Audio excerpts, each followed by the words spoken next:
கர்த்தரும் இரட்சகருமாகிய இயேசு கிறிஸ்துவின் இனிய நாமத்தினால் இம்மானுவேல் விசுவாச ஊழியங்கள் வழங்கும் மாறும் ஒரு வருஷம் என்ற தலைப்பில் இந்த 320ஆம் நிகழ்ச்சியிலும் உங்களை சந்திப்பதில் மிகுந்த மகிழ்ச்சி அடைகிறோம்.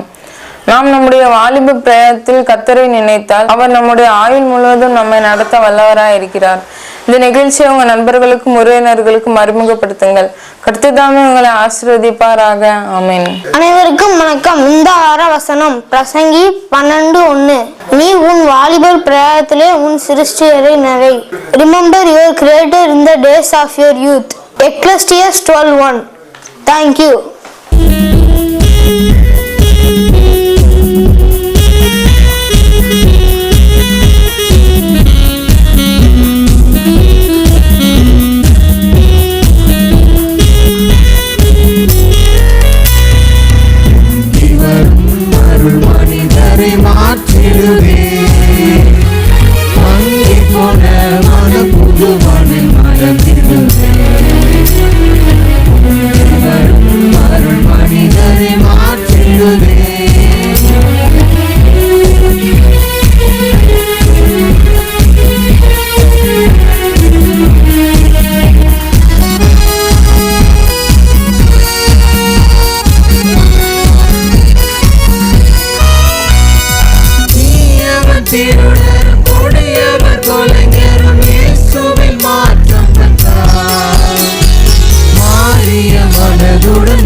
கிறிஸ்துவுக்குள் அருமையானவர்களே, ஆண்டவராகிய இயேசு கிறிஸ்து நாமத்தினாலே உங்களை நான் வாழ்த்துகிறேன்.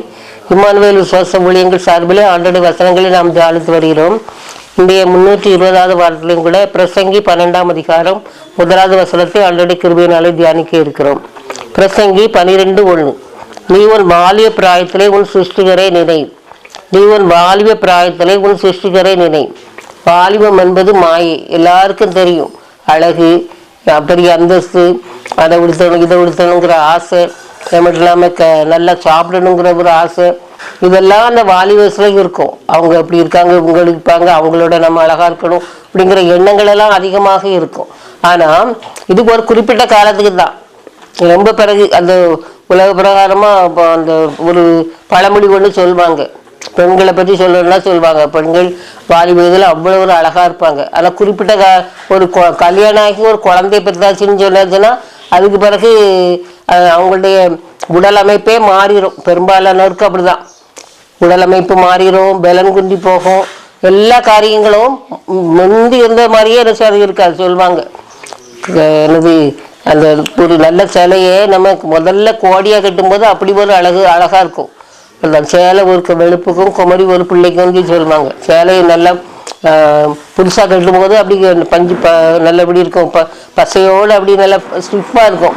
ஆனால் அது நம்ம துவைச்சிட்டோன்னா அப்புறம் எனக்கு அதில் கஞ்செல்லாம் போன பிறகு ரொம்ப லூஸாகி எப்படியோ ஒரு செய்ய இருக்கும். அந்த கோடி ஒரு வெள்ளைக்கும் குமரி ஒரு பிள்ளைக்கும்னு சொல்லுவாங்க. அதுபோல தான் இந்த வாலிபம் என்பது மாயாக தான் இருக்கும். அது பெர்மனண்டாவே இருக்காது. அது எல்லா மனிதருக்கும் உண்டானதுதான். ஆனா அது யாருமே நினைக்கிறதே கிடையாது. உலகத்திலே நான் தான் சிறந்த அழகின்னு சொல்றாங்க. தன்னுடைய அழகுக்காக செலவழிக்கிறவங்க எல்லாம் கூட வாலிப வயசுல எவ்வளவோ அழகு சாதனங்கள் எல்லாம் உபயோகிக்கிறாங்க. அந்த சமயத்துல அந்த அழகு சாதனங்களை உபயோகிக்கும் போது இருந்த அழகு பிறகு அவங்க வயசாக அந்த அழகு சாதனங்களை வச்சாலும் அந்த அழகெல்லாம் இருக்கவே இருக்காது. எல்லாமே ஒரு மாயான காரியமா தான் செய்ய இருக்கும். தாவித பாருங்க, நம்முடைய வாழ்க்கையில இந்த தாவித நம்ம இந்த வாலிபம் சொல்லி நினைக்கும் போது எனக்கு அவனை பற்றி தான் ஞாபகம் வந்துச்சு. இப்போ அங்கே இந்த சங்கீதம் 127:5 வாழ வயதின் குமாரர் பலவான் கையிலுள்ள அம்புகளுக்கு ஒப்பா இருக்கிறார்கள்னு சொல்லியிருக்கு. வாலிப பிள்ளைங்க வாலிப பையங்க அப்படின்னு சொன்னா எல்லாத்துக்கும் ஒரு பலன் நான் செய்வேங்கிற ஒரு திடகாசனம் அவங்கள்ட்ட என்ன செய்ய இருக்கும். அதான் வேதம் சொல்லிடுறது, வாழ வயதின் குமாரர் பலவான் கையிலுள்ள அம்புகளுக்கு ஒப்பா இருக்கார்கள். ஒரு அம்பை எய்யும் போது அது அந்த லக்கு பாக்கி எய்யும் போது எந்த இடமும் அது மானா இருந்தாலும் சரிதான் எதுவா இருந்தாலும் சரிதான் அது என்ன செய்யும், வீழ்த்துட்டு என்ன செய்யும், விழுந்துடும். அதுபோல அந்த அளவுக்கு ஒரு உறுதியான தன்மை பலனும் வாலிபட்ட இருக்கும். ஆகையினால்தான் எந்த காரியங்களும் ஆண்டவருக்கான காரியங்களை செய்வதையும் வாலிப பிள்ளைகளை அதிகமாக நம்ம ஈடுபட்டுறோம். அது ரொம்ப முக்கியமான ஒரு காரியம். பாருங்க, தாவீது சொல்லலாம், அந்த கோலியாட்டை ஏற்று வரும்போது அவன் சொல்லுவான், அவன் அந்த சவுல்கிட்ட சொல்லுவான், எனக்கு ஒரு சமயத்துல கரடி வந்துச்சு, சிங்கம் வந்துச்சு, தடை பிடிச்சு கிழிச்சு போடுச்சு அப்படின்னு சொல்லுவான். பாருங்க, அவன் ஆண்டவர் மேல ஒரு அந்த ஆண்டவரோட நம்பிக்கை, ஆண்டவர் தனக்கு செய்த பெரிய அற்புதத்தை மற்றவங்க மத்தியில சொல்றான். அப்போ வாலிப பிள்ளைகள் இன்றைக்கு ஆண்டவருக்காக எழும்பணும், ஆண்டவர் செய்த காரியங்களை அற்புதங்களை மற்றவங்களுக்கு சொல்றதுக்காக எழும்பணும்னு சொல்லி நம்ம பார்க்கணும். அது மட்டும் இல்லாம பாருங்க, பெற்ற வெற்றியை சொல்றான். எல்லா இடங்களையும் கர்த்தருடைய நாமம் 272 இடத்துல சொல்லப்பட்டிருக்குன்னு சொல்றாங்க. ஆண்டோடைய நாமம் 272 இடத்துல சொல்லப்பட்டிருக்குன்னு சொன்னா, அப்ப அந்த நாமத்தினாலே நான் ஆண்டோடைய நாமத்தினாலே இடத்துல வரேன்னு சொல்லி கோலியாத்துல சொல்லலாம். இந்த இவ்வளவு இப்படி சிங்கத்தை கிழிச்சிட்டேன், கரடியை வாயை கிழிச்சிட்டேன், அதனால ஓட்ட வர்றேன், அதனால நான் உனக்கு ஜெயித்துவேன்னு சொல்லலை. நீ நின்றுட்டு ஆண்டோடைய அந்த கர்த்தருடைய நாமத்தினாலே மட்டும் வர்றேன்னு சொல்லலாம். அப்ப ஆண்டவர் மேல எவ்வளவு நம்பிக்கை இருந்தா ஆண்டவர் நமக்கு பலன் தருவார், அவனை ஜெயிக்கிறதுக்கு நமக்கு அதுக்கான காரிய சுத்தி தருவான்னு சொல்ற ஒரு எண்ணம் அவனுக்கு என்ன இருந்துச்சு. இப்ப எனக்கு நம்ம பிள்ளைகளுக்கு அப்படி இருக்கணும்.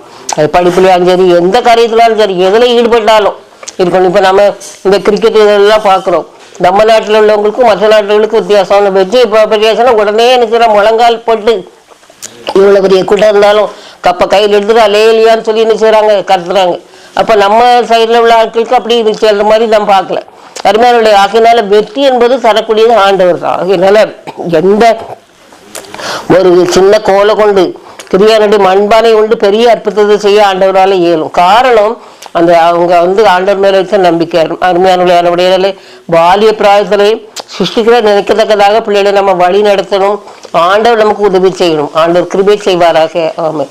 சத்திய வேதம் பக்தரின் கீதம் சுத்தர்கள் போகும் பாதையின்